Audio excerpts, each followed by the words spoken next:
وہ جائز ہے، اس کو غسل دینا لازم نہیں ہوتا۔ اچھا ایک بات فرمائیں مفتی صاحب کہ ایک مردہ ہے وہ پایا گیا، بالکل اس کی آئیڈینٹیفیکیشن نہیں ہو پا رہی، یعنی آئیڈینٹیفائی نہیں ہو پا رہا کہ وہ مسلمان ہے یا کافر ہے۔ اب ہم اس تذبذب میں کہ صاحب اسے غسل دیا جائے کہ نہیں دیا جائے، اگر شناخت نہ ہو تو اسے غسل دینا چاہیے کہ نہیں دینا چاہیے؟ مطلب پہلے تو کچھ ظاہری علامات دیکھنے کی کوشش کرنی چاہیے، مثلا ویسے تو ستر دیکھنا مرد کا ممنوع ہوتا ہے، لیکن اس شناخت کے لیے کہ ہم پہ غسل فرض ہوا کہ نہیں ہوا، اگر اس کا مقام ختنہ دیکھا جائے کہ اگر ختنہ ہے تو اس کو مسلمان تصور کریں گے، ختنہ نہ ہے تو کافر تصور کیا جائے گا۔ اگر یہ بھی کوئی علامت محسوس نہیں ہو رہی ہے، مثال کے طور پہ ختنہ نہیں ہے بالفرض، یہ ختنہ ہے اور وہاں پہ کافروں کے اندر بھی یہ رواج ہے، اس صورت میں حکم یہ ہوتا ہے کہ دیکھیں گے کہ مسلمانوں کی بستی سے ملا ہے یا کافروں کی بستی سے ملا ہے، جس کی بستی سے ملے گا اسی کا حکم ہوگا۔ جی ایک بات یہ فرمائیں کہ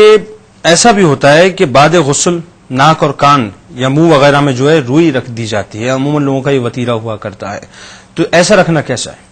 مطلب اگر تو بلیڈنگ وغیرہ کچھ بھی نہیں ہو رہی ہے، کوئی رطوبت وغیرہ خارج نہیں ہو رہی ہے، تو پھر فقہائے اسلام نے اس کو رکھنے سے منع فرمایا ہے کہ نہ رکھیں، یہ بلا وجہ مردے کو تکلیف دینے میں شمار کیا گیا ہے۔ اور اگر ایسا اندیشہ ہے کہ نہیں رکھیں گے تو کچھ باہر نکلے گا، خون وغیرہ نکلے گا اور دیکھنے والے جو ہیں وہ مطلب وحشت میں مبتلا ہو جائیں گے، تو اس صورت کے اندر رکھنے میں حرج بھی نہیں ہے۔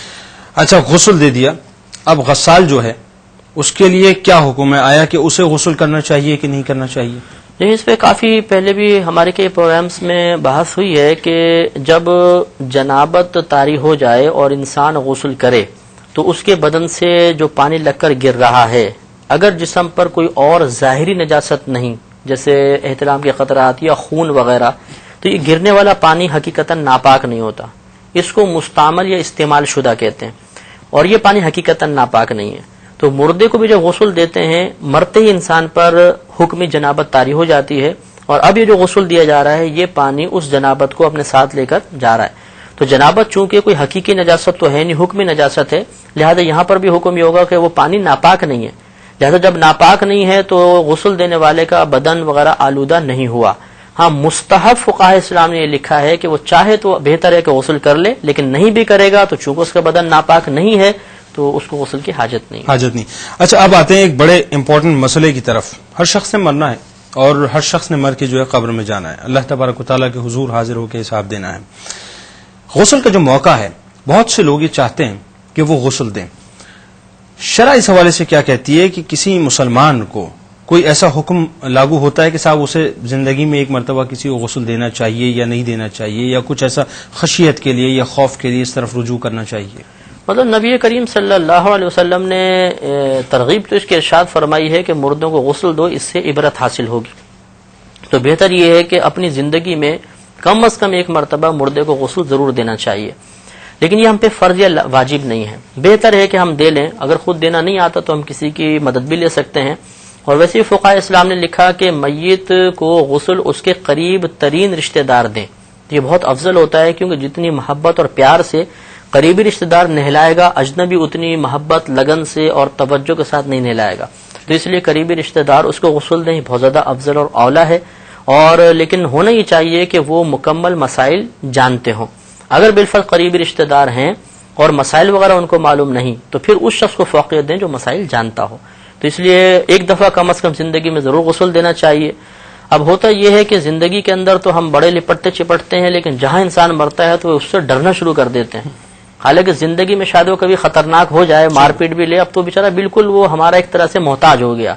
لیکن یہ ایک قلبی کیفیت ہوتی ہے، ایک خوف ہوتا ہے، ہم پہ طاری ہو جاتا ہے کہ روح نکلتے ہی ہمیں اس سے ڈر لگنے لگ جاتا ہے۔ شاید اس کی بڑی وجہ یہ بھی ہوتی ہے کہ ہم آج کل معاشرے کے اندر اس قسم کی موویز چل رہی ہیں کہ جس کے اندر ہارر فلمیں ہوتی ہیں کہ وہ مردوں کو اٹھتے ہوئے دیکھتے ہیں، کوئی ہاتھ پکڑ رہا ہے، کوئی گڑبڑ کر رہا ہے، تو وہ تصورات سارے کے سارے ہجوم کر جاتے ہیں اور وہ مردے کو دیکھ کے کانپنا شروع کر دیتے ہیں، اور انگلیاں ہلتی بھی محسوس ہوتی ہیں، حالانکہ نہیں ہل رہی ہوتی، چادر بھی ہلے گی تو کہتے ہیں ہاتھ ہلایا ہے۔ ہاں وہ عجیب عجیب باتیں گفتگو شروع ہو جاتی ہے، اس کمرے میں مت جاؤ، عجیب عجیب جو ہے وہ کیفیت طاری ہو رہی ہے، اس میں پتہ نہیں اس نے ابھی کچھ موومنٹ کی تھی، کچھ ہاتھ ہلائے تھے۔ تو ان تمام وساوس کو دور کر کے اس موقع کو غنیمت جاننا چاہیے، اس کا بہت زیادہ ثواب ہے، غسل دینا چاہیے۔ اچھا ایک بات یہ فرمائیں، بڑا ایک عجیب سوال ہے لیکن شاید میں سمجھتا ہوں کہ اسے کرنا چاہیے۔ باپ کا انتقال ہوا، کیا اس کی ایکسپیکٹیشنز ہوتی ہیں کہ میرا بیٹا مجھے غسل دے؟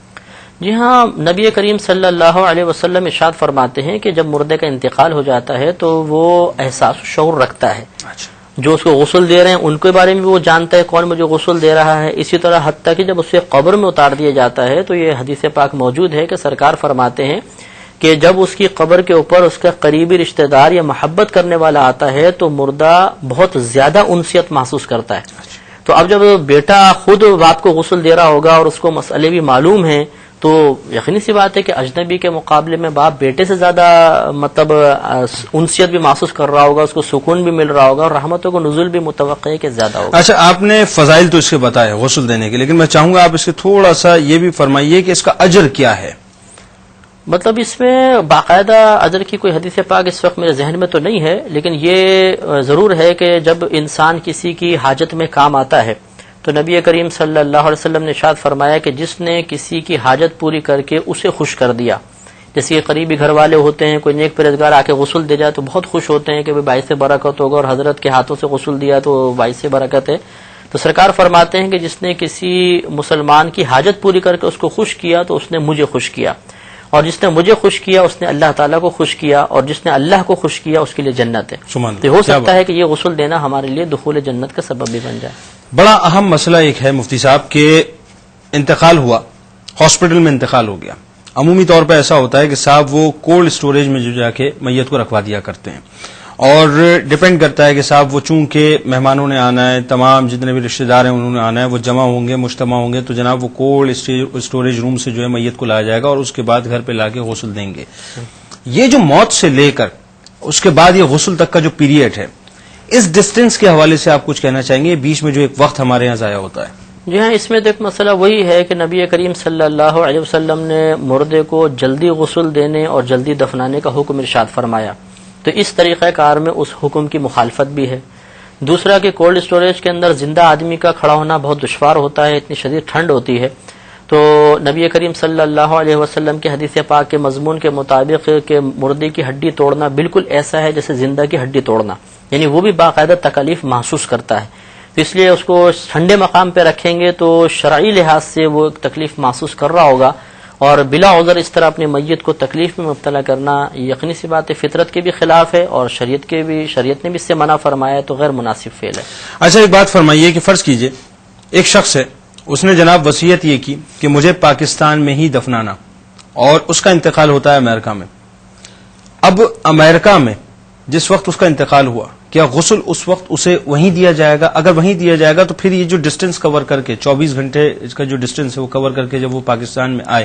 تو اس کے غسل کی جو حیثیت ہے یعنی وہ وہی رہے گی، یا اس کے بعد دوبارہ غسل کرانا پڑے گا، یا پاکستان لا کے انہیں غسل کروایا جائے؟ جی ہاں، اس سے کوئی فرق نہیں پڑتا. اگر فوراً غسل دے بھی دیا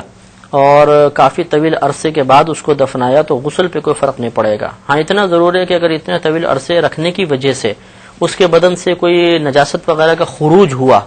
تو اب حکم یہ ہوتا ہے کہ کفن پہنانے سے پہلے یا کفن کے اندر ہو گیا تو نماز جنازہ ادا کرنے سے پہلے اس کو دھو ڈالیں. لیکن غسل کا عیادہ اب بھی نہیں ہے، دوبارہ غسل دینے کی حاجت نہیں ہے، اس کو اسی طرح دفنا سکتے ہیں.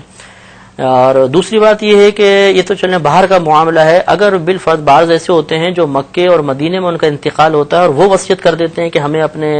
شہر میں اپنے گاؤں کی زمین میں دفنائیے گا، تو یہ بہت باعث محرومی ہے. بلکہ رشتہ داروں کو بھی چاہیے کہ اگر کوئی کسی کا وہاں پر انتقال ہو تو مکے میں ہے تو جنت المعلا کا قبرستان ہے، اور مدینہ شریف کے اندر جنت البقیع کا قبرستان ہے. کسی کو نصیب ہو جائے تو کیا تو یہ بہت بڑی سعادت کی بات ہے کہ اس کو وہاں پہ مدفن مل جائے، اور یہ بہت ہی بڑی بدبختی کی بات ہے کہ اس مقام مقدس مقام کو چھوڑ کر اپنے یہاں کے پاکستان کے کوئی یا کسی بھی ملک کے مطلب قبرستان کو ترجیح دی جائے. نبی کریم صلی اللہ علیہ وسلم کے بارے میں یہ منقول ہے کہ جب